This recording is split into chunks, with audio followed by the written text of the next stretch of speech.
Hello students and welcome back. तो आज का हमारा टॉपिक रहेगा न्यूक्लियाई।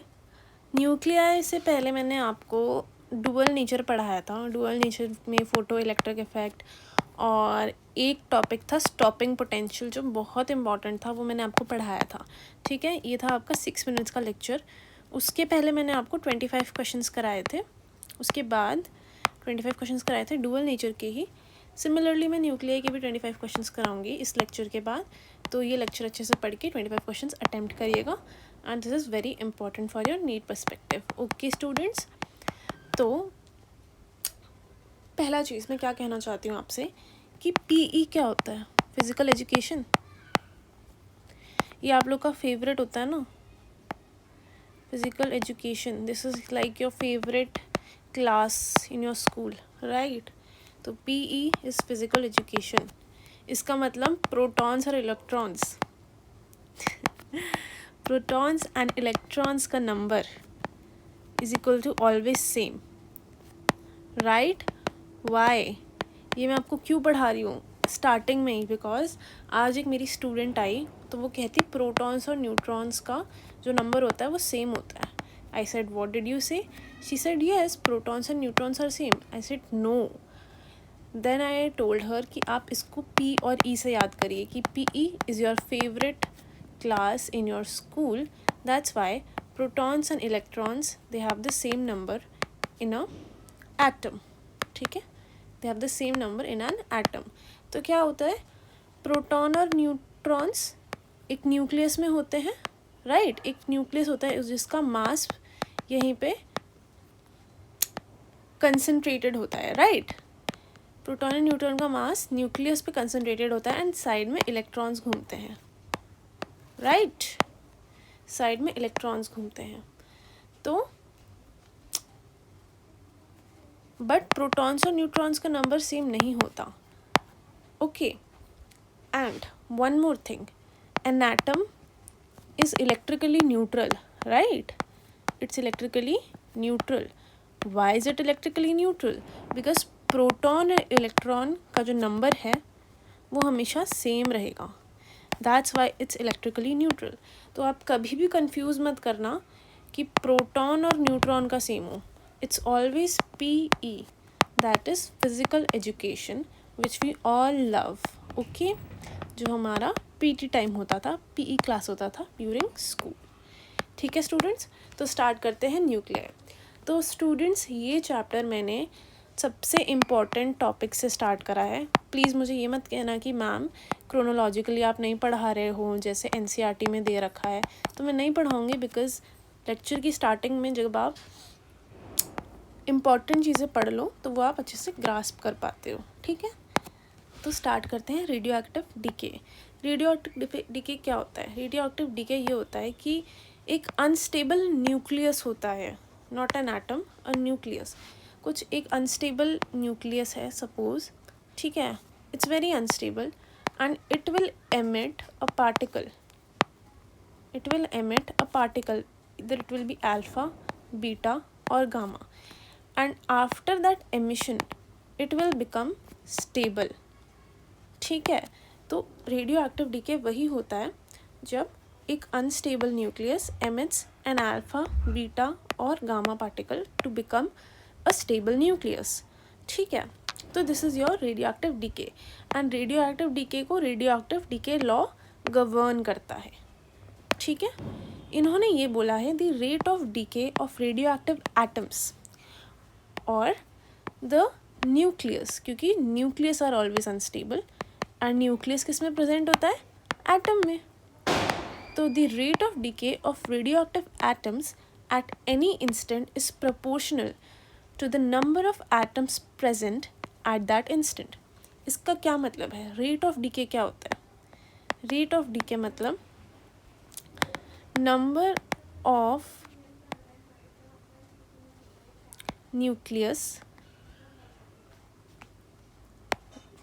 इससे लिख देती हूँ, rate of decay, number of nuclides decaying per unit time, right? That's why यहाँ पे rate लिखा है।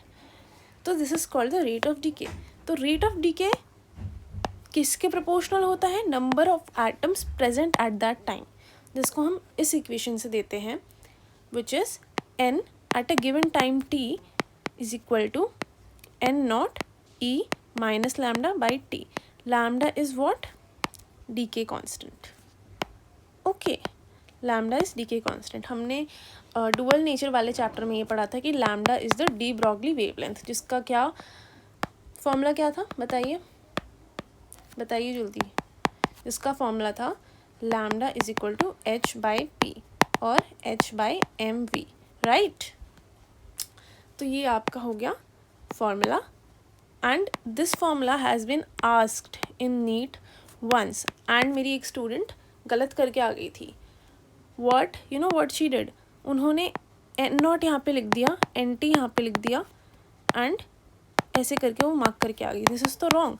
तो आपको हमेशा ये याद रखना है कि always we calculate the number of nuclei remaining at time T. हम लोग हमेशा number of nuclei remaining at time T N T calculate करते हैं। किस बेसिस पे? एन नॉट के बेसिस पे, राइट? पहले जितने न्यूक्लियस इनिशियली प्रेजेंट होंगे उसी के बेसिस पे तो कैलकुलेट करेंगे ना कि कितने न्यूक्लियाई बचे हैं, राइट? तो कितने न्यूक्लियाई बचे हैं वही हमेशा कैलकुलेट करा जाता है। तो do not confuse between N T and N naught. Okay students, इसके बाद हम आ जाते हैं हाफ लाइफ पे। ये देखिए, ये जो था, देखिए पहले 1000 न्यूक्लियाइड्स थे, ठीक है, फिर टी हाफ हो गया and half of the nuclides decay हो गए, ठीक है। उसके बाद और T half, second T half आया, उसके बाद 250 न्यूक्लियाइड्स डीके हो गए। ऐसे करके रिएक्टिव डीके होता है। देखिए दिवाली अभी तक ख़त्म ही नहीं हुई, 5 दिन हो गए दिवाली जाते हुए। कोई बात नहीं, पॉल्यूशन तो होता ही रहता है। हम जैसे टाउन पे रहते हैं, जिस शहर पे रहते हैं वहाँ पे तो काफ़ी पॉल्यूशन है। तो खैर, let's continue. Half life is called T half, ऐसे रिप्रेजेंट करते हैं, and it is the time that it takes for exactly half of radioactive substance to break down into a more stable form. तो ये क्या time major करता है कि अगर आपके पास 4 रेडियोएक्टिव सब्सटेंस है, उसमें से 2 रेडियोएक्टिव सब्सटेंस जब डीके करेंगे, वो डीके करने में आपको कितना टाइम लगेगा, उसी को हम बोलते हैं टी हाफ, ठीक है। ये रहा time required to half of this substance to break down. यहाँ पे कितना सब्सटेंस है? 10 सब्सटेंस है, ठीक है। उसमें से 5 सब्सटेंस को जब हम ब्रेक डाउन करेंगे तो उसको जितना टाइम लगेगा, that is called the T half, ठीक है। And now we have to find the amount of remaining half after a certain time T. तो ऑफ कोर्स ये जो फॉर्मूला है ना, ये यहाँ से आया है, ठीक है। यहाँ से आया, मैं डिराइव करके नहीं बताऊँगी, बिकॉज आप लोग क्या करते हो, आप डेरिवेशन करने लगते हो पूरे टाइम एंड डेरिवेशन याद करते हो। This is not you know CBSE, this is NEET. Derivation याद करने से कुछ नहीं होगा, डेरिवेशन याद करने से कुछ नहीं होगा, फॉर्मूला याद करने से होगा। बिकॉज फिजिक्स में 45 क्वेश्चंस आते हैं, 45 में से अगर आपको डेरिवेशन के क्वेश्चन दे रहे हैं ना, तो नीट बहुत गया गुजरा है। तो डेरिवेशन अभी मत लर्न करिए, लर्न ऑल द फॉर्मूलाज कैसे लर्न होगा, मैं आपको 25 क्वेश्चंस कराऊंगी, एंड उन 25 क्वेश्चंस में आपको सारे फॉर्मूलाज लर्न हो जाएंगे। So this is the formula, and again this is n at time t, that is the nucleus, the remaining nucleus at time t, the remaining number of substance. So we always calculate the remaining number of nucleus, ठीक है, and n naught के साथ half to the power n, and n की value क्या होती है? t by T half. तो T half तो हाफ लाइफ होता है, राइट? एंड t क्या होता है? t is the time elapsed, कि अभी तक कितना टाइम पास हुआ है, राइट? उसी से आपका टी हाफ निकलेगा कि कितना टाइम लगेगा फॉर द रिमेनिंग न्यूक्लियस और the remaining substance to decay, right? तो ऐसा ही होता है। This you will get to know when we solve those 25 questions, and आपको फॉर्मूला यहाँ पे पता चल जाएगा how this is conceptual, right. So this is the formula and this is n. Relation between t half and the decay constant. It's always t half is equal to 0.693 by lambda. Lambda is the decay constant, not the wavelength. Wavelength नहीं है ये. t half and decay constant हमेशा relation में है. ये जो formula है again ये यहाँ से आया है, ठीक है. मैं कैसे नहीं बताऊँगी कैसे आया, because this is first of all this is a revision class and it is brushing of your concepts, right. तो जैसे मैंने ऊपर बताया था, atom is electrically neutral, number of protons equals to number of electrons. Okay, तो mass of proton और mass of neutron they are the same, right.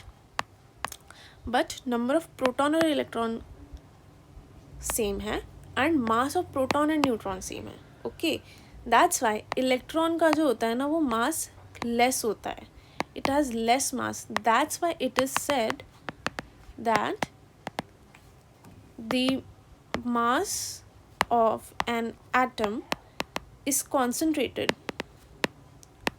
at the nucleus. Okay, it is concentrated at the nucleus. इसीलिए mass of proton और mass of neutron electron से काफ़ी ज़्यादा है. देखिए 4-fold ज़्यादा है, ठीक है. और एटॉमिक नंबर को हम Z बोलते हैं, मास नंबर को हम A बोलते हैं, ठीक है. Atomic number is what? Atomic number represents the number of protons. Atomic number always represents the number of protons. अब मैं ये क्यों emphasize कर रही हूँ, क्योंकि कभी कभी पूछते हैं and I will give this question in your 25 question series कि what does an atomic number represent? It represents the number of protons. And some people will mark it represents the number of electrons, because electron और proton तो same बात है, तो आप electron करो proton करो क्या फ़र्क पड़ता है, राइट. बट नहीं, that will be a wrong answer. Only protons represent the atomic number. Okay, इसके बाद आ जाते हैं mass number. Mass number is the total number of protons and neutrons. Why? Because nucleus पे कॉन्सेंट्रेटेड होता है mass. Okay, nucleus पे concentrated होता है आपका मास, ठीक है. तो इसीलिए Z plus N that is total number of protons and neutrons is the mass number, ठीक है. Size of nucleus depends on the atomic number, sorry, the size of nucleus which is called R depends on the mass number which is called the A. देखिए, this is what I confused and you also confused. Why? Because A से atomic number है, तो आप A को atomic number मान लेते होगे, but that is not the case. A is always the mass number and atomic number is Z. तो okay, तो mass number को हम A इसलिए मानेंगे because it's total number of protons and neutrons. तो size of nucleus depends on the mass number. How? mass number का under root of 3, that is mass number का cube root. Okay, and R naught it's a constant value. इसको हम 1.2 into 10 raised to the power -15 metre से calculate करते हैं and that is the size of nucleus. Radius of nucleus is directly proportional to the cube root of the mass number. ठीक है, A is the mass number, R naught is a constant जिसका value ये है. Okay, mass energy equivalence this was given by Einstein. इन्होंने क्या बोला था, that mass and energy are fundamentally same. कि मास और energy, see people have energy, people have a typical energy. Okay, they have a positive energy. कुछ लोग pessimist होते हैं एंड कुछ लोग ऑप्टिमिस्ट होते हैं. Positive people are optimists, okay, and negative people are pessimists. तो people have these kinds of energy. जैसे आपको फील होता है ना, जैसे आपके गुड फ्रेंड्स होते हैं, दे have a good kind of energy. Okay, जो लाइक थोड़े दुश्मन से होते हैं आपके या फिर थोड़ा बैड एनर्जी देते हो, and these people have mass. तो इसी के थ्रू आप सोचिए that mass and energy are fundamentally same and it was given by Einstein and they can be converted into each other. जिससे उन्होंने एक फॉर्मूला दिया था, E is equal to mc². This was the famous formula given by Einstein. आपको पता है कुछ लोग E is equal to mc² के टैटूज बनाते हैं just to look cool, but anyways उनकी मर्जी, वो जो करें। But E is equal to mc² is that famous formula जो ये बताता है mass and energy are fundamentally same. Okay, जिसमें C की वैल्यू होती है स्पीड ऑफ लाइट, ये तो सबको पता है राइट, जस्ट 3 × 10⁻⁸ मीटर पर सेकेंड। इसके बाद आ जाते हैं मास डिफेक्ट, जिसको हम न्यूक्लियर बाइंडिंग एनर्जी भी बोलते हैं। इसका ये मतलब है कि एक्सपेरिमेंटली ये देखा गया था कि प्रोटॉन और neutron which is a nucleus, उनका जो मास है that is less than the proton and neutron apart. How? तो ये पाया गया कि जब आप प्रोटॉन और न्यूट्रॉन को एक साथ जोड़ते हैं, it release a energy, it releases energy, ठीक है। इसकी वजह से इसका जो मास हो जाता है ना वो कम हो जाता है। इसी की वजह से एनर्जी और मास में इक्विवेलेंस लाए हमारे आइंस्टाइन जी, ठीक है। समझ आया?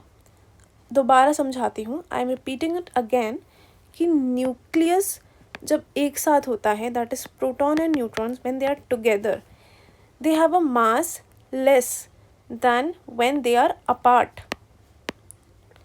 when protons and neutrons are apart।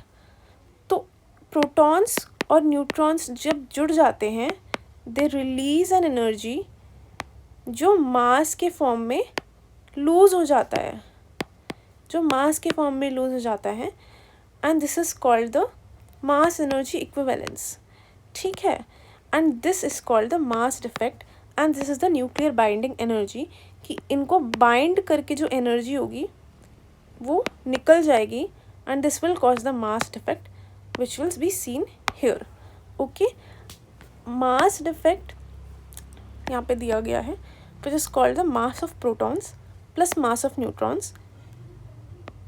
Okay, different अलग अलग एंटिटी, जब प्रोटॉन अलग एंटिटी होगा और मास ऑफ न्यूट्रॉन एक अलग एंटिटी होगा, इनका अलग अलग को हमें ऐड करना है minus mass of the actual nucleus, because this will be greater right. तो पहले ये होगा, फिर बाद में इसी से माइनस होगा, तो P + N minus mass of nucleus. Okay, this is the mass effect. And इसी न्यूक्लियर बाइंडिंग एनर्जी को हम E = mc² बोलते हैं, जो हमारे आइंस्टाइन जी ने कहा था that mass and energy has an equivalence, ठीक है। इससे हम निकाल देते हैं binding energy per nucleon. High value जिनका होता है that is the most stable nucleus, and less value has a less stable nucleus. इसका ये मतलब है कि जिस न्यूक्लियस, सपोज अगर there is one nucleus named A, ठीक है, इसको बाइंड करने के लिए अगर ज़्यादा एनर्जी रिलीज होगा, that is a more stable nucleus. Okay, meaning the binding energy of that nucleon, that is P + N को बाइंड करने के लिए जितना एनर्जी रिलीज होगा, if it is high that means it has the more stable nucleus, and if it has a less value it will be a less stable nucleus। most stable nucleus पता है किसका है? Iron का। जो binding energy per nucleon as function of mass number के graph में हम देखते हैं, तो उसमें हमें पता चलता है that iron is the most stable element on earth, ठीक है। स्टेबिलिटी हाइड्रोजन की सबसे लेस होती है, फिर बहुत तेज़ी से इंक्रीज़ होती है। आयरन पे सबसे ज़्यादा पीक ऑब्जर्व होता है, एंड फिर धीरे धीरे वो कम होती जाती है, एंड वो धीरे धीरे कम होती है, नॉट लाइक दिस, जैसे ये बहुत तेज़ी से चढ़ गया, ठीक है। तो formula is binding energy per nucleon equals to total nuclear binding energy by total number of nucleons. ये आप याद रखिए, total number of nucleons is called the mass number which is called A, not atomic number. Okay, A is the mass number, ठीक है। तो मैंने इसका यहाँ पे एक टेबल बना रखा है, ठीक है, टेबल बना रखा है। तो राइजिंग एलिमेंट्स क्या है? हाइड्रोजन, हीलियम, कार्बन, ये सब राइज हो रहे हैं धीरे धीरे। And there stability is low, अभी इनकी स्टेबिलिटी लो है, ठीक है। Energy is released by fusion, that combining of light nuclei, ठीक है। Energy is released by fusion, that is fusion मतलब कंबाइन। आपने बायो में क्या पढ़ा था? Fusion of gametes, right, fusion of male and female gametes, male and female gametes पढ़ा था ना, फ्यूजन। तो फ्यूजन मतलब कंबाइनिंग ऑफ न्यूक्लियाई, हम नीचे पढ़ेंगे न्यूक्लियर फ्यूजन एंड फिजन में। तो energy is release by fusion combining of light nuclei, जब इसकी स्टेबिलिटी लो है। सबसे हाई स्टेबिलिटी क्या है? आयरन, जो पीक अटेन करता है, ठीक है। That is the most stable element in universe. उसके बाद हम आ जाते हैं हैवी एलिमेंट्स पे, that is uranium and plutonium. तो इसका स्टेबिलिटी लो है and energy is release by fission. Fission क्या होता है? बाइनरी फिजन पढ़ा है अमीबा जी का, ईस्ट जी का, ईस्ट अमीबा, बाइनरी फिजन पढ़ा है आपने। तो फिजन क्या होता है? सेपरेशन, पहले ऐसे होता है ईस्ट, फिर धीरे धीरे ऐसे हो जाता है। This is called binary fission, that is called splitting, ठीक है, स्प्लिटिंग। तो the stability is low, this is the graph, और आपसे पूछा जाएगा कि सबसे स्टेबल क्या है, एंड दैट इज आयरन। इसके बाद हम आ जाते हैं रेडियो एक्टिव डीके। कितने टाइप के डीके होते हैं? Alpha decay, beta decay and gamma DK.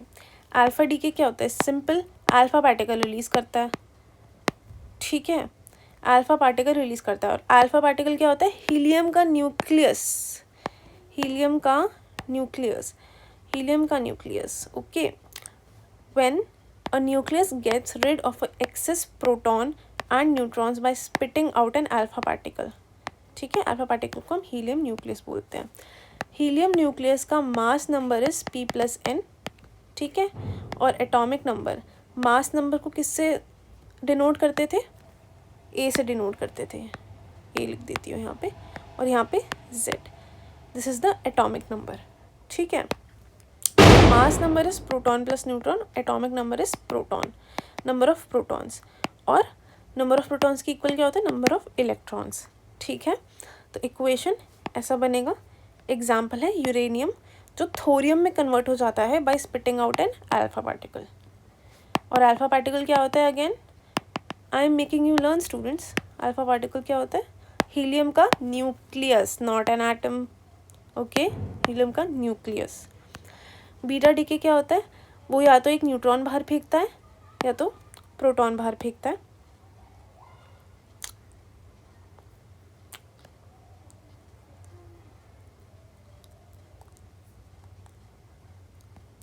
No, it is a neutron proton imbalance, okay, it is a neutron and proton imbalance.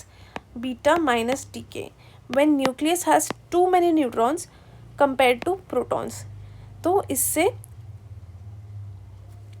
internal change, neutron changes into proton, emission of an electron and an anti-neutrino, okay। बस इसमें क्या होता है? Neutron जो होता है ना, वो प्रोटॉन से कन्वर्ट हो जाता है और इलेक्ट्रॉन बाहर निकलता है, which is called the beta particle. और ये बीटा माइनस डीके पता है क्यों है? Because electron has a minus charge, electron has a negative charge, that's why it's called the beta minus decay. And equation आपका ये हो गया, जिसमें एक इलेक्ट्रॉन और एक एंटी न्यूट्रिनो बाहर आता है, ठीक है।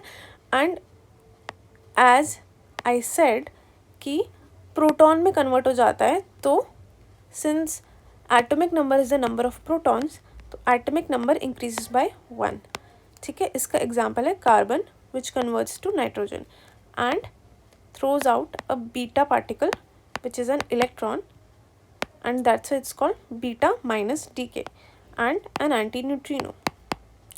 अब हम ये कैसे याद रखेंगे कि बीटा माइनस डीके में एंटी न्यूट्रिनो निकलेगा? तो beta minus antineutrino minus, तो antineutrino always have a minus sign above it, okay. Beta plus decay, when nucleus has too many protons relative to neutrons, it's called a positron decay, because there is an emission of a positron and a neutrino, okay, not a proton but a positron. Proton नहीं होता क्योंकि proton changes into neutron. The equation is this where proton कम हो जाता है तो क्या होता है, प्रोटॉन क्या होता है, mass number. Proton is a mass number which is denoted by Z. तो अगर प्रोटॉन लेस हो जाएगा, एक लेस हो जाएगा which will convert into a neutron, तो Z-1 हो जाएगा and it will leave a positron and a neutrino. तो beta plus decay will leave a positron, that's why it is called beta plus decay because it leaves a positron. Okay, इसका example है oxygen will convert into nitrogen and will leave a positron and a neutrino behind. Okay, इसके बाद हम आ जाते हैं gamma decay. It happens after alpha and beta decay. इसका ये मतलब है कि अल्फा और बीटा डीके होने के बाद भी, अल्फा डीके होने के बाद भी the nucleus is still unstable. अभी भी अनस्टेबल है nucleus. Sometimes the new nucleus is left with excited energy, high energy, it is still unstable, तो वो गामा पार्टिकल डीके करेगा। तो वो जो गामा पार्टिकल होता है ना, that is a very high energy electromagnetic wave. इसका रिजल्ट ये होता है, मास नंबर और एटॉमिक नंबर तो सेम होता है, इट्स जस्ट कि एमिशन एक इलेक्ट्रोमैग्नेटिक वेव का होता है, ना प्रोटॉन का एमिशन होता है, ना पोजिट्रॉन का एमिशन होता है, ना न्यूट्रॉन, किसी चीज़ का एमिशन नहीं होता, सिर्फ एक इलेक्ट्रोमैग्नेटिक वेव, ठीक है, सिर्फ वो निकलती है जब हम गामा डीके होता है। तो इसका रिजल्ट है mass number atomic number stays the same and equation भी सेम ही रहेगा, बस एक इलेक्ट्रोमैग्नेटिक वेव बाहर निकलेंगी, that is the gamma decay. आ गए हम न्यूक्लियर फिजन पे। फिजन क्या होता था, बाइनरी फिजन। फिजन मतलब separation, that is breaking of heavy nucleus into 2 और मोर लाइटर न्यूक्लियाई। क्या होता है, यहाँ पे एक हैवी न्यूक्लियस लिया जाता है, ठीक है, एक हैवी न्यूक्लियस लिया जाता है, उसमें गन से फायर, मान लो फायर किया एक स्लो मूविंग न्यूट्रॉन को, इसको न्यूट्रॉन को, ठीक है, तो इसमें हैवी न्यूक्लियस में एक न्यूट्रॉन को ऐड किया जिससे 2 बड़े न्यूक्लियस निकले, ठीक है, जिससे एक न्यू न्यूट्रॉन बना और एनर्जी रिलीज़ हुई। ये एनर्जी जो रिलीज़ होती है, it is used in nuclear power plants. It is called controlled reaction और एटॉमिक बॉम्ब, जो हिरोशिमा और नागासाकी में बना था। एटॉमिक बॉम्ब वो अनकंट्रोल्ड रिएक्शन है, इसलिए वो बहुत ज़्यादा एक्सप्लोड हुआ था, right. This is called nuclear fission. This process is a slow moving neutron is fired on heavy nucleus, ठीक है, ये मैंने आपको बता दिया। अब आगे आता है न्यूक्लियर फ्यूजन पे, ठीक है। न्यूक्लियर फ्यूजन क्या होता है, it is the power of sun, that is nuclear fusion sun के अंदर होता है बहुत ज़्यादा, ठीक है। Combination of 2 very light nuclei, जैसे बूंद बूंद से सागर बनता है, ओके, वैसे ही 2 very light nuclei they form a very heavy nucleus. इसका भी याद रखिए, बूंद बूंद से सागर बन गया। तो light nuclei would be deuterium and tritium, ठीक है, जिससे आपका हीलियम न्यूक्लियस बनेगा and it will release energy. This process powers the sun and all stars and is the principle behind hydrogen bomb. Okay students, तो अब जैसे मैंने यहाँ पे ड्यूटेरियम और ट्रिटियम आपको बता दिया, तो ड्यूटेरियम और ट्रिटियम क्या होता है। ड्यूटेरियम में क्या होता है, it has 1 proton 1 neutron and 2 electron, that is इसका atomic number would be 1 which is Z would be 1 and mass number which would be A equals to 2। तो आपसे ये पूछेंगे कि ड्यूटेरियम का मास नंबर क्या होता है, that would be 2, okay। atomic number would always be 1 because why, it's a hydrogen atom। तो प्रोटॉन हमेशा 1 रहेगा, proton would always be the same, it is a hydrogen nucleus, it is a hydrogen nucleus inside a hydrogen atom, inside hydrogen atom, तो proton would be always same. तो इस चीज़ में never confuse कि hydrogen का कितना proton है and deuterium would always have the same